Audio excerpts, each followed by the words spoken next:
இயேசு உங்களை நேசிக்கிறார். பிரியமானவர்களை, இந்த நாளில் ஆண்டவர் நம்மளோடு பேசும்படியாய் வேதத்திலிருந்து ஒரு 3 வசனங்களை கூட வாசித்து ஆண்டவர் நமக்கு கற்றுக் கொடுக்கக்கூடிய காரியத்தை பார்ப்போம். அது ஆமோஸ் தீர்க்கதரிசி எழுதின புஸ்தகம் 9வது அதிகாரம் 8, 9, 10 வசனங்கள் எப்படியாக சொல்லுகிறது. இதோ கர்த்தராகிய ஆண்டவரின் கண்கள் பாவமுள்ள ராஜ்யத்துக்கு விரோதமாக வைக்கப்பட்டு இருக்கிறது. அதை பூமியின் மேல் இராதபடிக்கு அழித்து போடுவேன். ஆகிலும் யாக்கோப்பின் வம்சத்தை முழுவதும் அழிக்க மாட்டேன் என்று கர்த்தர் சொல்லுகிறார். இதோ சல்லடியினால் சலித்தறிகிறது போல் இஸ்ரவேல் வம்சத்தாரை எல்லாம் ஜாதிகளுக்குள்ளும் சலித்தரிக்கும்படிக்கு நான் கட்டளையிடுவேன். ஆனாலும் ஒரு கோதுமை மணி தரையிலே விழுவதில்லை, தீங்கு எங்களை அணுகுவதில்லை, எங்களுக்கு நேரிடுவதில்லை என்று என் ஜனத்தில் சொல்லுகிற பாவிகள் எல்லோரும் பட்டயத்தினாலே சாவார்கள். பிரியமானவர்களே, கர்த்தருடைய வார்த்தை இந்த நாளில் இடைபடுகிற வசனம், இதோ கர்த்தராகிய ஆண்டவரின் கண்கள் பாவமுள்ள ராஜ்யத்துக்கு விரோதமாக வைக்கப்பட்டு இருக்கிறது. இந்த பூமியில் இருக்கிற எல்லா உலக நாடுகளிலும் எங்கெல்லாம் மனித குலம் இருக்கிறதோ, மனுஷர்கள் இருக்கிறாங்களோ, அங்கு எல்லா ராஜ்யத்துக்கும் ஆண்டவருடைய கண்கள் வைக்கப்பட்டு இருக்கிறது. அவருடைய பார்வைக்கு ஒன்றும் மறைவில்லை என்பதை நாம் அறிந்திருக்கிறோம். பாவமான ராஜ்யத்துக்கு விரோதமாக அவருடைய கண்கள் வைக்கப்பட்டு இருக்கிறது என்று ஆண்டவர் திருவள்ளுவர் ஆமோஸ் தீர்க்கதரிசியை கொண்டு உரைக்கிறதை நாம் பார்க்க முடிகிறது. பிரியமானவர்களே, அதை பூமியின் மேல் இராதபடிக்கு அழித்து போடுவேன். பாவம் செய்து பட்டணத்தை தூசித்துக் கொண்டு சுகபோகமா வாழ வைக்கிற எந்த ஒரு பட்டணமாக இருந்தாலும் சரி, அந்த பட்டணத்துக்கு விரோதமாய் ஆண்டவருடைய கண் பார்த்து கொண்டிருக்கிறதை மறந்து போகாதபடிக்கு எச்சரிக்கையா இருக்கும்படியாய் ஆண்டவர் நம்மளோடு பேசுகிறார். ஒருவேளை ராஜ்யத்துக்கு விரோதமாய் அப்படி ஆண்டவர் சொல்லுகிறார். நாம் குடும்பத்திலிருந்து ஆரம்பிக்குமானால் என்னுடைய குடும்பம் தனிப்பட்ட ஒரு குடும்பத்திற்குள்ள தலைவனானவன், தலைவியாக என சொல்லப்படுகிற குடும்ப தலைவர்கள் எப்படி இருக்கிறோம், அந்த குடும்பத்தினுடைய நடத்தக்கூடியவர்கள் சரியான முறையில் நடத்துகிறார்களா என்று பார்க்கும்படி ஆண்டவர் பேசுகிறார். பிரியமானவர்களே, வேதம் சொல்லுகிறது, எந்த ராஜ்யம், எந்த நாடு, எந்த ஒரு தேசம் பாவத்துக்கு நேராக இருக்கிறதோ அப்படின்னு சொல்லப்படுகிறது. அப்ப குடும்பத்திலிருந்து ஆரம்பிப்போம். நம்ம ஆண்டவர் முதல்ல நம்மள இருந்து ஆரம்பிக்க ஒரு சிறிய குடும்பம், அதுக்கப்புறம் ஒவ்வொரு ஸ்டெப்பா வச்சுங்க. உலகம் முழுவதும் ஆண்டவர் இதை பேசிக்கொண்டே இருக்கிறார். பிரியமானவர்களே, ஆகிலும் யாக்கோப்பின் வம்சத்தை முழுவதும் அழிக்க மாட்டேன் என்று கர்த்தர் சொல்கிறார். இது சல்லடியினால் சலித்தருகிறது போல கர்த்தருடைய பிள்ளைகளையே என்ன செய்யறாராம்? சலித்தருகிறாராம். யாக்கோப்பின் வம்சத்துக்காக ஆண்டவர் என்ன செய்யறார்? ஆண்டவருடைய பிள்ளைகளையும் கூட சல்லையில சலிக்கிறது போல நான் சலிப்பேன், ஆனா ஒரு கோதுமை மணியாகிலும் தரையிலே விழுவதில்லை என்று சொல்லுகிறார். பிரியமானவர்களே, ஆண்டவருக்கு பயந்து உண்மையாய் பாவங்களை சுத்திகரித்து உத்தம மனதோடு நடக்கிற எந்த ஒரு மனுஷன் கூட ஆண்டவர் சல்லைக்கிற சலிப்புல கீழே விழமாட்டான். ஒரு கோதுமை மணியும் தரையில் விழுவதில்லை என்று ஆண்டவர் சொல்லுகிறதை பார்க்க முடிகிறோம். ஆனா படிக்கும் கட்டளையிடுவேன், ஆனாலும் ஒரு கோதுமை மணி தரையில் விழுவதில்லை, தீங்கு எங்களை அணுகுவதில்லை என்று எங்களுக்கு நேரிடுவதில்லை என்று என் ஜனத்தில் சொல்லுகிற பாவிகள் எல்லோரும் பட்டயத்தாலே சாவார்கள் என்று வேதம் சொல்லுகிறது.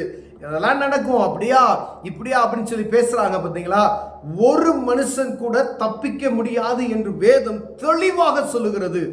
ஒரு மனுஷன் கூட, பாவம் செய்கிற ஒரு ஆத்மா கூட தப்பிக்காது. ஒருவேளை கர்த்தருடைய பாவ மன்னிப்பின் அறிக்கையை பெற்றுக்கொண்டு இயேசு கிறிஸ்துவின் இரத்தத்தினால் கழுவப்பட்டு கடைசி நேரத்தில் கூட அந்த ஒரு மணி ஒரு நிமிஷத்துக்கு முன்பதாய் கூட ஆண்டவரே என் பாவத்தை மன்னிங்கன்னு சொல்லி சாஸ்தாங்கம் விழுவோமையானால் ஆண்டவர் மனிதர் செய்த எந்த ஒரு பாவத்தையும் மன்னிக்க வல்லமையுள்ளவராய் இருக்கிறார். பிரியமன், ஏன்னா எந்த ஒரு மனிதனுடைய பாவத்தை மன்னிப்பதற்கு தான் அவர் என்ன செய்ய பூமிக்கு வந்தார்.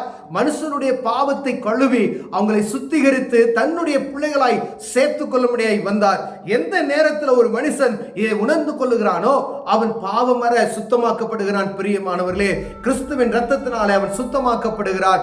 ஒருவேளை என்ன நேர்ந்தாலும் பரவாயில்ல, எங்களை ஒன்றும் செய்ய முடியாது அப்படின்னு சொல்லுகிற எந்த மனுஷனா இருந்தாலும், எந்த ராஜ்யமா இருந்தாலும் வேதம் தெளிவாக சொல்லுகிறது, தீங்கு எங்களை அணுகுவதில்லை, எங்களுக்கு நேரிடுவதில்லை என்று என் ஜனத்தில் சொல்லுகிற பாவிகளுக்கு ஒருத்தம் கூட தப்பிக்க மாட்டான் அப்படின்னு சொல்ற. என் ஜனத்துக்கு முதல்ல ஆண்டவருடைய பிள்ளைகளுக்கு தான் அதை சொல்கிறார். முதல்ல இதோ கர்த்தராகிய ஆண்டவர் கண்கள் பாவமுள்ள ராஜ்யத்துக்கு விரோதமாய் வைக்கப்படும். எந்த ராஜ்யமா இருந்தாலும் சரி. ஆனா இங்க சொல்ற ஜனத்தை என்று என் ஜனத்தில் சொல்லுகிற பாவிகள் எல்லோரும் பட்டயத்தினாலே சாவார்கள். என் ஜனம் என்று சொல்லுகிற ஆண்டவர் என் ஜனங்கள் என்று சொல்லுகிற, விசுவாசத்தின் பிள்ளைகள் என்று சொல்லுகிற, கிறிஸ்தவர்கள் என்று சொல்லுகிற அப்படிப்பட்ட பிள்ளைகள் நான் பாவம் செய்வேன், எந்த ஒரு காரியம் என்னை ஒன்றும் செய்ய முடியாது, எந்த ஒரு காரியம் என்னை அணுகாது என்று சொல்லிக்கொண்டு பெருமை பாராட்டி கொண்டிருக்கிற, இன்னும் ஜாதி வெறி பிடித்து இருக்கிற, இன்னும் மத வெறி பிடித்து இருக்கிற, இன்னும் அநேக பெருமையினாலே தங்களை அழித்துக் கொண்டிருக்கிற, ஆண்டவருக்கு பயமில்லாதபடி தங்களை உயர்த்தி கொண்டிருக்கிற அப்படிப்பட்ட மனிதர்களை பாவத்துக்கு சற்றேனும் பயப்படாதபடிக்கு இதை செய்கிற காரியம் கர்த்தருக்கு பயம், கர்த்தருக்கு அருவருப்பு, இதை செய்வது நிமித்தம் ஆண்டவருக்கு இது பாவம் என்கின்ற எண்ணம் இல்லாதபடிக்கு மனுஷனுக்கு பயப்படுகிற பயம் கண்ணியை வருவிக்குமா? கர்த்தருக்கு பயப்படுகிறவை ஞானத்தை உண்டாக்கும். மனுஷனுக்கு பயந்து இந்த காரியத்தை செய்ய மாட்டேன், அது வேற.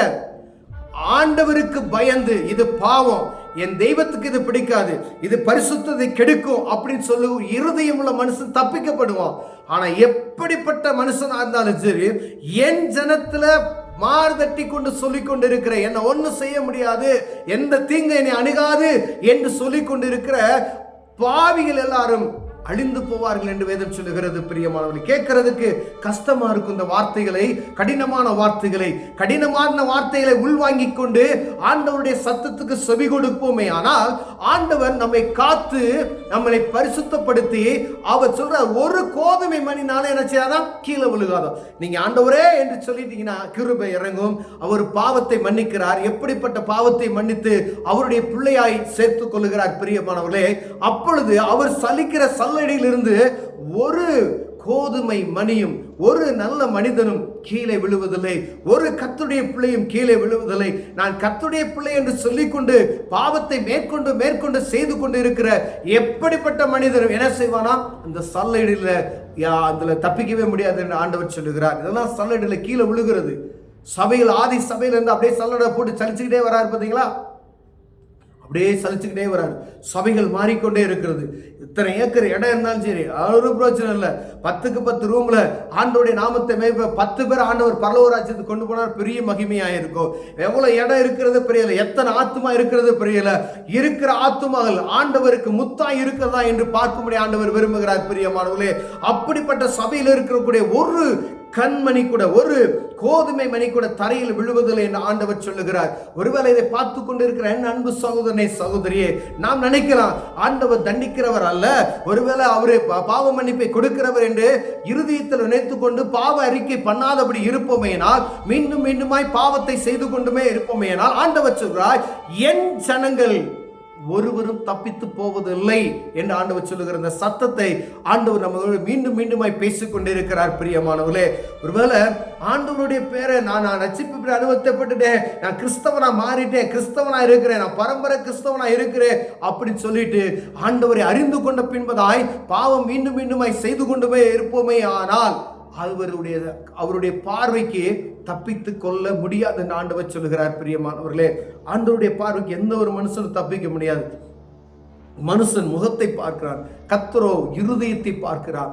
அவர் பூமி எங்கும் அவருக்கு முன்பதாக என திறந்த வழியா இருக்கிறது. பிரியமானவரே, எந்த மனுஷனையும் அவர் பார்த்து கொண்டே இருக்கிறார். அதான் சொல்கிறார், பாவமான ராஜ்யத்துக்கு விரோதமாய் கர்த்தருடைய கண்கள் வைக்கப்பட்டு இருக்கிறதா. ஆனா அதுல விசேஷமா யாக்கோப்புக்கு ஒரு கிருபையை கொடுத்தது மாத்திரமல்ல, அந்த கொடுத்தது நிமித்தமாய் அந்த ஆண்டவரை அறிந்து கொண்டதுக்கு பின்பதாய் அவர் சல்லடை போடுகிறதை நான் பார்க்க முடியுது. அவர் சலிக்கு வரான். அந்த சலிப்புல ஒரு ஆத்மா கூட நல்ல ஆத்மா கீழே விழுகாது. ஆனா அவர் பார்க்கிற அந்த நெருவில, அந்த சல்லடையில சுத்தம் எடுக்கும் போது எல்லாம் மாண்டு போகும் என்று சொல்கிறார். பிரியமானவர்களே, கர்த்தருடைய சத்தத்துக்கு நம்ம செவி கொடுப்போம். ஏன்னா இது கர்த்தருடைய சத்தம், இது வேத வசனம். ஆண்டவர் வரப்போகிறார், தீங்கு நாள் வரப்போகிறது, அதற்கு முன்பதாய் பாவ மன்னிப்பு நிச்சயத்தை பெற்றுக்கொள்வோம் என்று ஆண்டவர் உங்கள் இருதயத்தில் பேசினாரானால், ஆண்டவரே என்ன மன்னிங்க, இரத்தத்தினாலே கழுவி மீட்டுக் கொள்ளுங்க ஆண்டவரே என்று சொல்லுவோம். ஆனால் ஆண்டவர் நம் பாவத்தை மன்னித்து அவர் வரும் பொழுது நம்மை அழைத்து கொண்டு போக வல்லமையுள்ளவராய் இருக்கிறார். கண்களை மூடுவோம், ஜெபம் செய்வோம். அன்பின் தகப்பனே, ஆண்டவரே, உம்முடைய கண்கள் பூமி எங்கும் விளாவிக் கொண்டு இருக்கிறது. ஆண்டவரே, உமது பார்வைக்கு எங்களால் தப்ப முடியாது. எங்கள் குற்றங்களை மன்னிங்க, உமது பிள்ளையாய் ஏற்றுக்கொள்ளுங்க. இயேசுவின் நாமத்தில் பிதாவே, ஆமென்.